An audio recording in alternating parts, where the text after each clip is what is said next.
नमस्कार. आज आपण CNC मिलिंग मशीन जे आहे त्यावरती जो काही प्रोग्राम तयार केला जातो त्यामधला रेडियस प्रोग्राम जो आहे याबद्दल आपण माहिती घेणार आहोत. बघा, CNC मशीनमध्ये जे जी कोड वापरले जातात, CNC मिलिंग मशीनमध्ये जे जी कोड वापरले जातात, ह्या जी कोडसाठी आपल्याला त्याचे डिटेल्स माहिती असणं आवश्यक आहे. यामध्ये G00, G01, G02 आणि G03 हे जे काय जी कोड आहेत या जी कोडची माहिती आपल्याला असणं आवश्यक आहे. या दृष्टिकोनातून ही फिगर आपण घेतलेली आहे.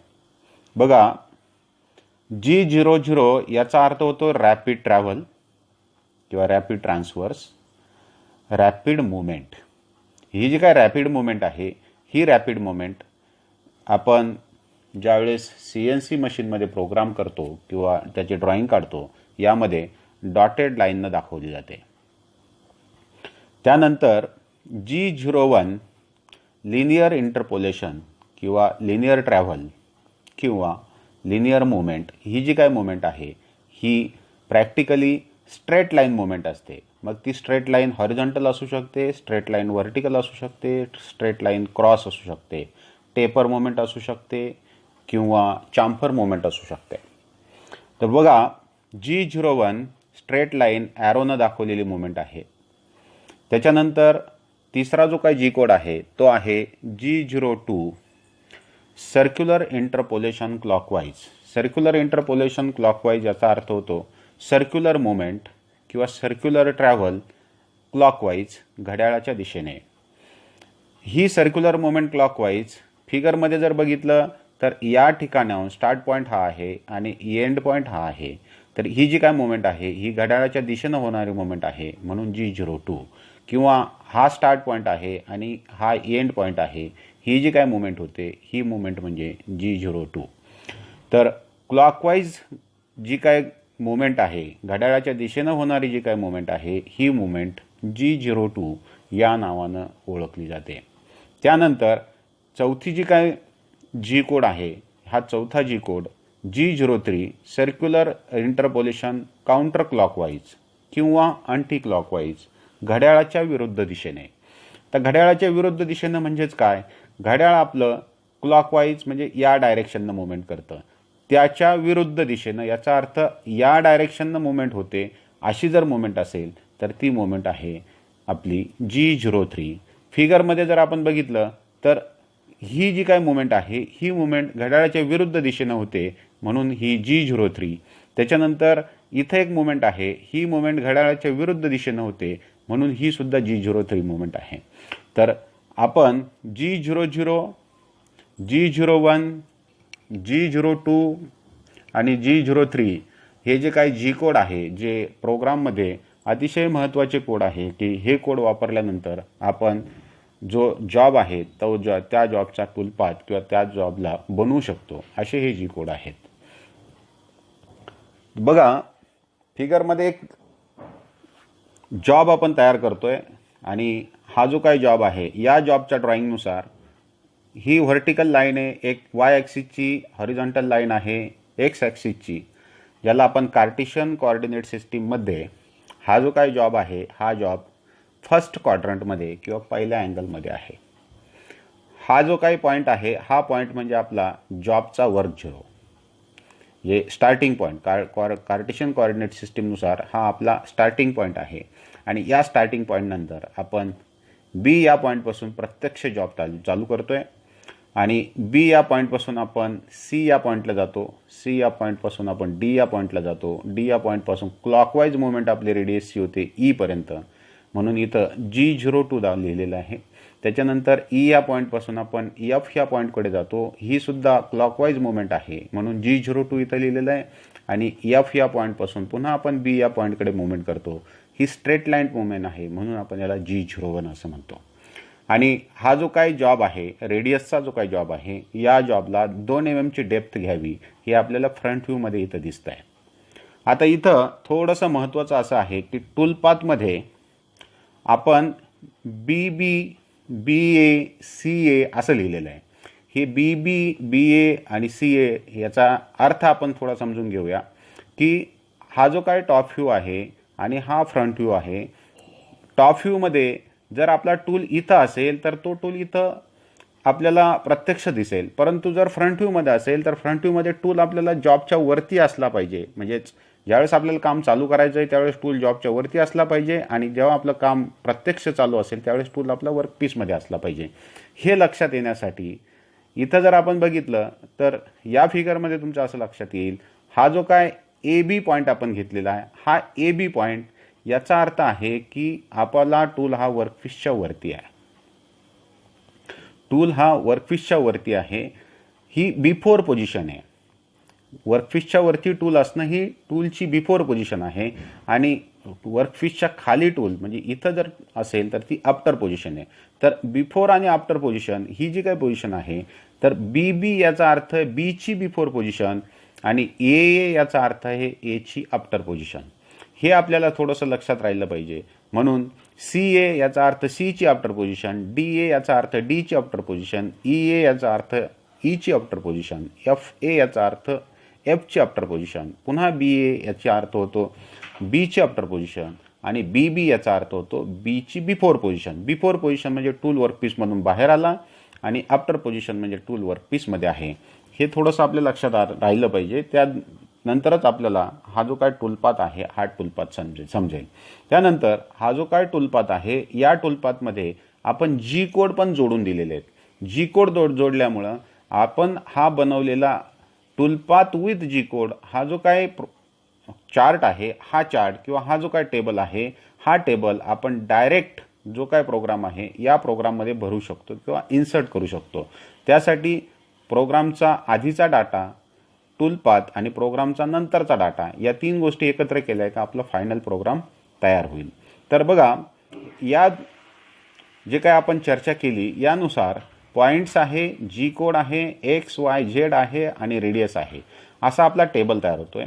आणि या टेबलमध्ये हा आपला A पॉईंट आहे. A पॉईंटवरून टूल आपला B पॉईंटला जातो, Bच्या बिफोर पॉईंटला जातो. इथून बघा डॉटेड लाईन दाखवली, याचा अर्थ G00 न टूल गेला पाहिजे B पॉईंटपर्यंत. B पॉईंटपर्यंत जातो, Bची बिफोर पोझिशन. Bची बिफोर पोझिशन याचा अर्थ टूल वर्कपीसच्या वरती उभा आहे.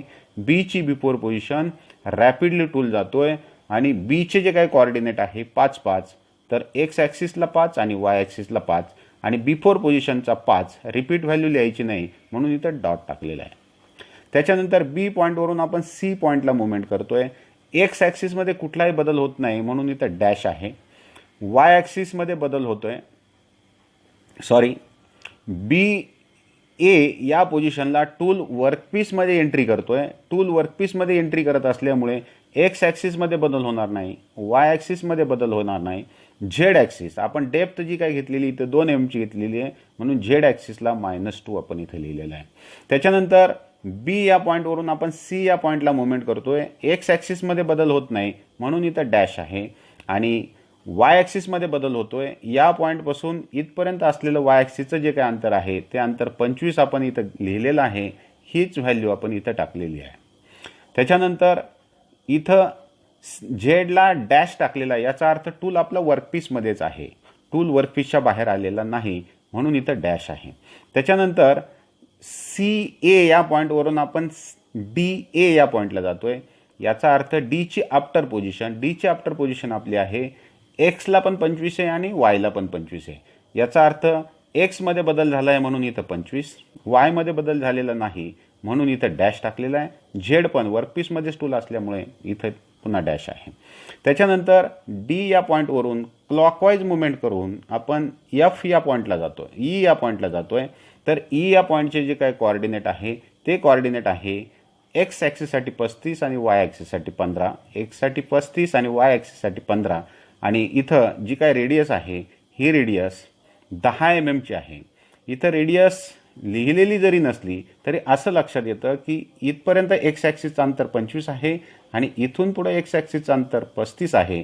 याचा अर्थ 25 आणि 35 यामधला जो काय फरक आहे ती रेडियस इथं आहे, कारण हा राईट अँगल आहे म्हणून इथं रेडियस 10 mm ची आलेली आहे.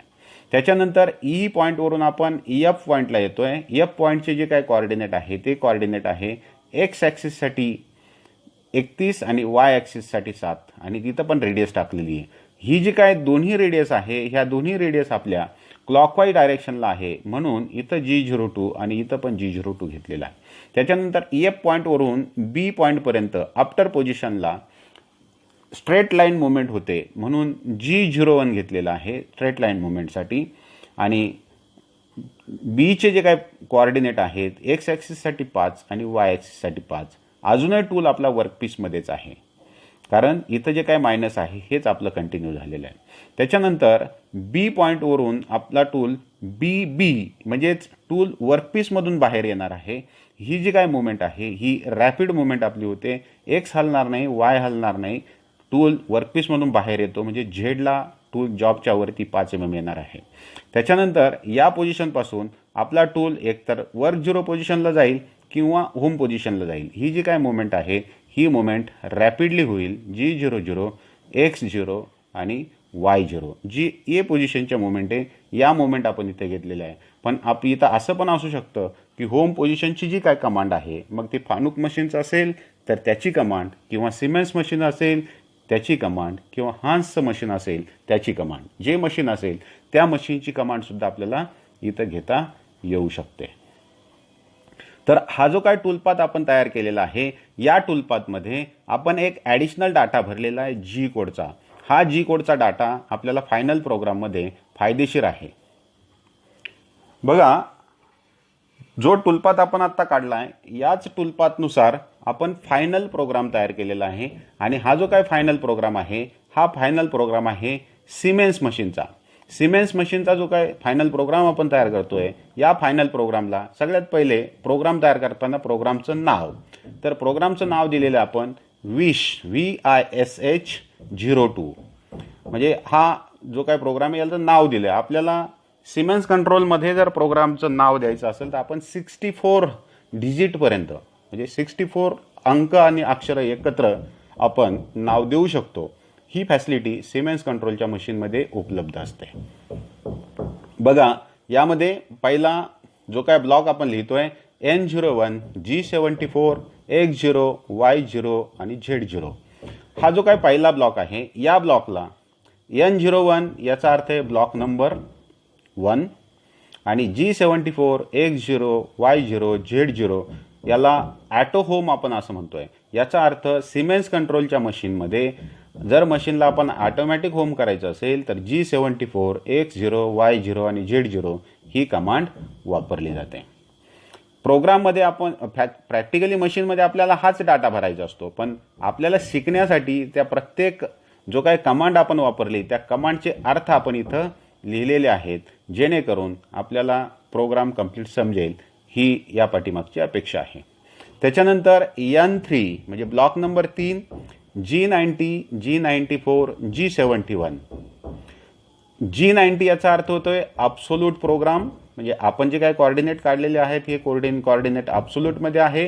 G94 याचा अर्थ होतोय फीड mm/मिनिट, म्हणजे आपण जो काय प्रोग्राम तयार करतोय याला जी काय फीड आपण टाकलेली ती mm/मिनिट अशी फीड टाकलेली आहे.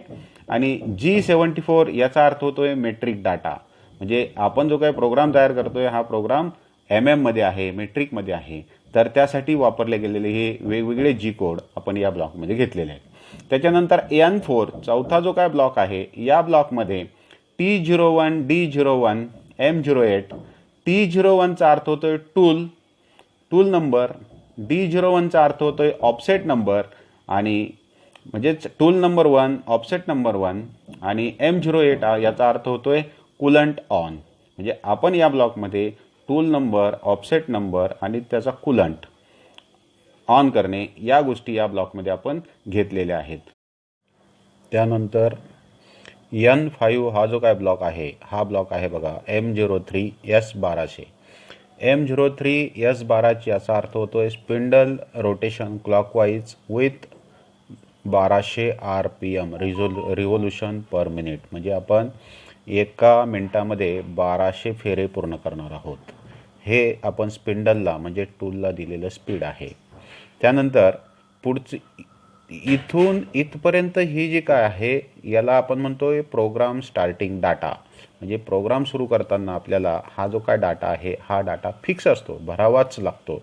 तसंच इथून खाली हा जो काय डाटा आहे हा आहे प्रोग्राम एंडिंग डाटा.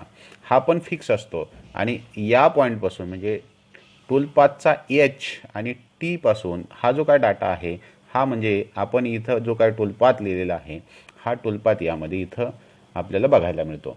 मग या टूलपाथमध्ये बघा पॉईंट ए हा जो काय आहे हा point A G00 X0 Y0 आणि Z5. बघा G00 X0 Y0 आणि Z5 म्हणजेच काय rapid travel at a point. म्हणजे ए पॉईंटला आपण रॅपिडली मुवमेंट करतो आहोत. त्याच्यानंतर पुढचा ब्लॉक आहे बघा बी म्हणजेच बीची बिफोर पोझिशन. म्हणजे टूल वर्कपीसच्या वरती उभा राहणार आहे. याचा अर्थ झेड आपला 5च असला पाहिजे आणि एक्स आणि वायचे कोऑर्डिनेट आपले 5 आणि 5 आहेत. म्हणजेच G00 X5 Y5 rapid travel at बी म्हणजे बीची बिफोर पोझिशन. त्याच्यानंतर आपला टूल वर्कपीसमध्ये जाणार आहे कारण आपल्याला जो काय इनग्रेविंगचं काम करायचं आहे, डेप्थला जायचं आहे, यासाठी आपल्याला बीची आफ्टर पोझिशन जी आहे म्हणजेच वर्कपीसमध्ये जाताना आपल्याला फीड रेटनं जावं लागेल. म्हणून G01 Z-2 आणि आपला पहिल्यांदा फीड रेट चालू होतं आहे म्हणून आपल्याला त्या प्रोग्राम ब्लॉकमध्ये फीड टाकावी लागेल. G01 Z-2 आणि ही फीड टाकलेली आहे आपण 0.06. फीड टू झेड आणि फीड रेट म्हणजे फीड रेट जो आहे तो टाकलेला आहे. आपण जातोय बीची जी काय आफ्टर पोझिशन आहे या पॉईंटला. त्याच्यानंतर बी नंतर म्हणजे बीच्या आफ्टर पोझिशन नंतर CA या पॉईंटला आपण जातोय. CA या पॉईंटला जाताना म्हणजे सीची आफ्टर पोझिशन जी आहे ही पुन्हा आपण स्ट्रेट मुवमेंट करतोय G01 म्हणून G01 Y25 G01 Y25 म्हणजे फीड रेटनंच आपण जातोय सीची आफ्टर पोझिशन. त्याच्यानंतर C टू D म्हणजेच डीची आफ्टर पोझिशन पुन्हा G01 आपला आहे म्हणून G01 Xची पोझिशन 25 आणि वायमध्ये कुठलाही बदल होत नाही म्हणून फक्त आपण एक्स घेतलेला आहे. फीडनं जातोय डीची आफ्टर पोझिशन. डीच्या आफ्टर पोझिशन नंतर डी पासून आपण ईच्या आफ्टर पोझिशनला क्लॉकवाईज मुवमेंट करतोय म्हणजेच G02 रेडियस आपली आली पाहिजे. G02 एक्सची कोऑर्डिनेट 35 वायचे कोऑर्डिनेट 15 आणि या ब्लॉकमध्ये रेडियस संपते म्हणून आपल्याला रेडियस टाकली पाहिजे ती 10. G02 X 35 Y 15 CR equal to 10. इथं CR इक्वल टू का वापरला तर सिमेन्स कंट्रोलचं जर मशीन असेल तर त्यामध्ये रेडियस देण्यासाठी CR इक्वल टू ही कमांड किंवा कोड वापरला जातो आणि आपली 10ची जी काय रेडियस आहे ही 10ची रेडियस जी आपल्याला इथं फिगरमध्ये दिलेली आहे. त्याच्यानंतर ही जी काय मुवमेंट आहे ही मुवमेंट आहे बघा सर्क्युलर फीड क्लॉकवाईज आपण जातोय ईची आफ्टर पोझिशन या ठिकाणी. त्याच्यानंतर वरून आपण एफला जातोय ही पण क्लॉकवाईज मुवमेंट आहे. G02 इथं दिसते आपल्याला G02 ही क्लॉकवाईज मुवमेंट आहे आणि एफचे कोऑर्डिनेट आहे एफचे कोऑर्डिनेट 31 आणि 7. तर इथं एफचे कोऑर्डिनेट आहे बघा एफचे आफ्टर पोझिशनचे 31 आणि 7 आणि या ब्लॉकमध्ये पण रेडियस दिलेली आहे म्हणून आपल्याला G02 X 31 आणि 7 G02 X 31 Y 7 CR equal to 10 म्हणजे रेडियस आपली 10 आहे. सर्क्युलर मुवमेंट क्लॉकवाईज टू एफची आफ्टर पोझिशन. या एफच्या आफ्टर पोझिशन नंतर आपल्याला बीच्या आफ्टर पोझिशनला यायचं आहे. ही जी काय एफची आफ्टर पोझिशन आहे इथून आपण बीच्या आफ्टर पोझिशनला पोचतोय. ही जी काय बीची आफ्टर पोझिशन आहे त्याचे कोऑर्डिनेट आहे आपले बीच्या आफ्टर पोझिशनचे X5 आणि Y5 म्हणजेच G01 X5 Y5 फीड रेटमध्ये आपण जातोय बीच्या आफ्टर पोझिशनला. बीच्या आफ्टर पोझिशन नंतर आपण बीच्या बिफोर पोझिशनला जाणार आहोत. बीच्या बिफोर पोझिशन म्हणजे वर्कपीसमधून आपल्याला टूल बाहेर काढायचा आहे. मग वर्कपीसमधून टूल बाहेर काढायचं असेल तर आपण रॅपिडली मुवमेंट करू शकतो म्हणून G00 Z5 म्हणजे टूल आपला वर्कपीसमधून बाहेर येईल रॅपिडली बीची बिफोर पोझिशन. त्याच्यानंतर आपलं इथं काम पूर्ण झालेलं आहे. आपला टूल वर्कपीसमधून बाहेर आलेला आहे. टूल वर्कपीसमधून बाहेर आला मग तो टूल आपला वर्क पोझिशनला जाईल किंवा होम पोझिशनला जाईल. ही जी काय मुवमेंट आहे या मुवमेंटसाठी आपल्याला होम पोझिशनची कमांड वापरायची आहे. G74 X0 Y0 आणि Z0 म्हणजेच ॲटोमॅटिक होम पोझिशनला आपला टूल निघून जाईल. आणि त्यानंतर म्हणजे आपला हा जो काय टूलपाथ आहे हा टूलपाथ आपण प्रोग्रामचा स्टार्टिंग डाटा आणि प्रोग्रामचा एंडिंग डाटा यामध्ये इन्सर्ट केलेला आहे. मग हा प्रोग्रामचा एंडिंग जो डाटा आहे त्या डाटामध्ये नेमकं काय येतं तर बघा आपण मशीनमध्ये काय काय चालू केलेलं आहे. कूलंट ऑन केलेलं आहे, त्याच्यानंतर स्पिंडल ऑन केलेला आहे आणि जो काय प्रोग्राम आहे तो प्रोग्राम आपल्याला संपवायचा आहे. या तीन गोष्टी आपल्याला एंडमध्ये भरायच्या आहे. मग कूलंट ऑन केलं M08 याचा अर्थ कूलंट ऑफ करायला पाहिजे M09 coolant of he command आपण घेतलेली आहे. स्पिंडल ऑन केलेलं आहे आपण M03 क्लॉकवाईज डायरेक्शननं आपल्याला स्पिंडल ऑफ करायचं असेल म्हणून आपण M05 ही कमांड वापरलेली आहे. आणि हा जो काय प्रोग्राम आहे हा प्रोग्राम संपवायचा आहे आणि संपल्यानंतर तो कर्सर इथं एंडला न थांबता तो कर्सर पुन्हा पहिल्या ब्लॉक खाली गेला पाहिजे म्हणून आपण प्रोग्राम एंड आणि रिवाइंड ही जी काय कमांड आहे ही कमांड वापरतो. म्हणून प्रोग्राम एंड आणि रिवाइंड ही जी काय कमांड आहे ही कमांड आपल्याला वापरायची आहे M30. अशा प्रकारे आपला हा जो काय प्रोग्राम आहे हा प्रोग्राम तयार झालेला आहे. तर प्रोग्राममध्ये तीन महत्त्वाच्या गोष्टी आहेत. एक प्रोग्रामचा स्टार्टिंग डाटा, त्याच्यानंतर प्रोग्रामचा टूलपाथ आणि प्रोग्रामचा एंडिंग डाटा. या तीन गोष्टी आपण एकत्र केल्या की आपला जो काय प्रोग्राम आहे तो प्रोग्राम तयार होतो. तर आज आपण या व्हिडिओमध्ये CNC मिलिंग मशीनची रेडियस प्रोग्रामिंग जी आहे ह्या रेडियस प्रोग्रामिंगसाठी लागणाऱ्या ज्या काही गोष्टी आहे जसं की CNC मिलिंग मशीनचा रेडियसचा टूलपाथ, त्याला G कोड जोडलेले असणे आणि हा जो काय फायनल टूलपाथ आपण बनवलेला आहे या टूलपाथचा फायनल प्रोग्राम तयार करणे, त्यामध्ये प्रोग्रामचा स्टार्टिंग डाटा आणि प्रोग्रामचा एंडिंग डाटा भरणे आणि टूलपाथ त्यामध्ये इन्सर्ट करणे या गोष्टी आपण आज बघितलेल्या आहे, शिकलेलो आहोत. थँक्यू.